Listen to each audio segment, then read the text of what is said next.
The late sun bled into the desert, turning the horizon into a seam of red against the bruised purple sky. Colt Maddox rode alone on the trail home, the creak of saddle leather the only sound besides the faint hiss of the wind against dry mesquite. He was a man who had learned the worth of silence in a country where words could cost you your life, and that silence was broken now by something jagged. Angry voices carried on the wind. His horse's ears flicked toward the sound, and when Colt turned his head, he saw them. 3 settlers at the lip of a dry riverbed, hemming in a girl no more than 18, her dark hair tangled, her feet bare and bleeding in the grit.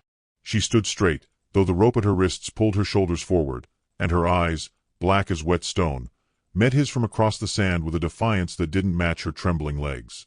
He dismounted without a word, his boots striking the ground in slow, deliberate rhythm. The men turned, their jeers faltering at the sight of him. Colt was not a man who needed a badge or a drawn gun to hold a man still. His size and the steady weight of his gaze did it well enough. One of the settlers gripped the rope, muttering something about teaching her a lesson, but Colt only stepped forward, closing the distance until the man's breath hitched. Without hurry, he untied the rope, his big hands careful not to chafe her wrists further, then turned and looped the rope back into the man's palm as though returning something useless. No thanks passed between them, none was needed. He removed his hat and set it gently on the girl's head, the brim shadowing her face from the last fierce rays of the sun. They walked toward town with his horse trailing behind, the silence between them filled with the sound of the wind picking through dead grass. The street quieted when they came in, eyes following from behind curtains and over railings. Maggie Holloway, the boarding-house widow, met him at the hitching post. "Colt Maddox, you're dragging trouble home," she said low enough for only him to hear. He didn't answer. Trouble had a way of finding him whether he opened the door or not. The girl's steps faltered under the weight of the stairs, but her chin didn't lower. He led her past the murmurs, out to the small ranch house on the edge of town. Inside, the air smelled faintly of cedar and wood smoke. Colt set bread and water on the table. She stood there a moment before sitting, her fingers hesitant as though touching something precious, eating slowly like someone who knew what it was to run out of food before the hunger was gone.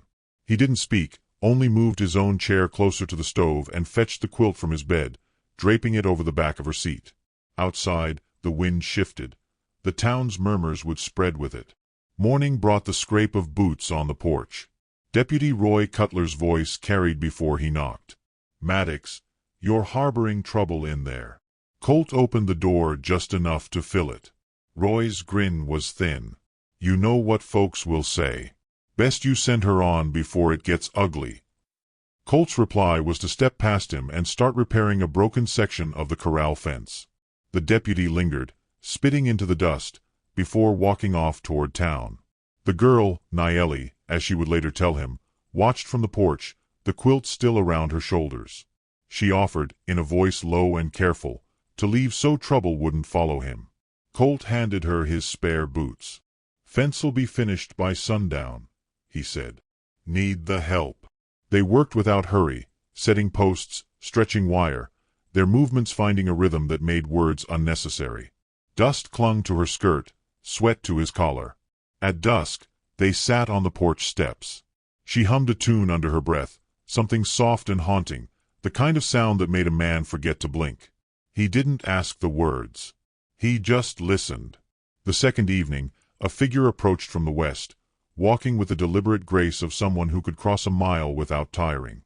She was older, hair streaked with silver, wearing a doeskin dress worked with bead patterns that caught the dying light. Niele's eyes lit, though she stayed seated. The woman stopped at the porch steps, speaking first in Apache, her voice like wind over stone. Niele translated. This was her mother, Sakima. She had come to thank him. In her hands was something wrapped in deer hide. She placed it in his.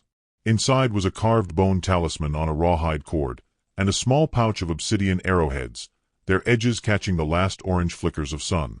Colt tried to give them back, but Sakima shook her head, her gaze steady and unyielding. Niele explained in halting English. Accepting meant he was now bound by her family's protection, and, in their way, by theirs to him. It was a pact the town would misunderstand. That misunderstanding came sooner than he'd hoped. Near midnight, horses stopped outside. Roy Cutler again, this time with 2 others. Trading favors with the Apache now, Maddox? Roy called out. That's a dangerous game. Colt stepped into the yard, the talisman visible against his shirt. He didn't draw a weapon. The men fanned slightly, their hands near their belts. Dust swirled between them, lifted by the restless wind. Nayeli stood in the doorway, her mother beside her, both silent but unflinching. The standoff stretched, each man waiting for the other to twitch first. Colt's stillness was a kind of pressure, and Roy finally broke it, spitting into the dirt before turning his horse. "Ain't over," he muttered. The hoofbeats faded, but the air stayed tight. Inside, Colt set the talisman on the table, its shadow long in the lamplight. He didn't say what was in his mind, that keeping her here meant the trouble wasn't done, that it never would be as long as folks feared what they didn't know. Instead, he walked to the porch and sat, the night cool against his face, the desert stretching endless and dark. Inside, the women's voices were a low murmur, steady and sure. Colt turned the talisman in his hand, the bone warm from his palm. Some gifts were heavy in a man's pocket, heavier still in his keeping. Out in the dark, he made a vow without speaking it. No one would take her again. The stars were sharp above, and the wind carried no voices now, only the quiet certainty that some debts were not meant to be repaid, only honored. Which city are you watching our short video from? Please leave a comment. Please subscribe to the channel as well. Thank you.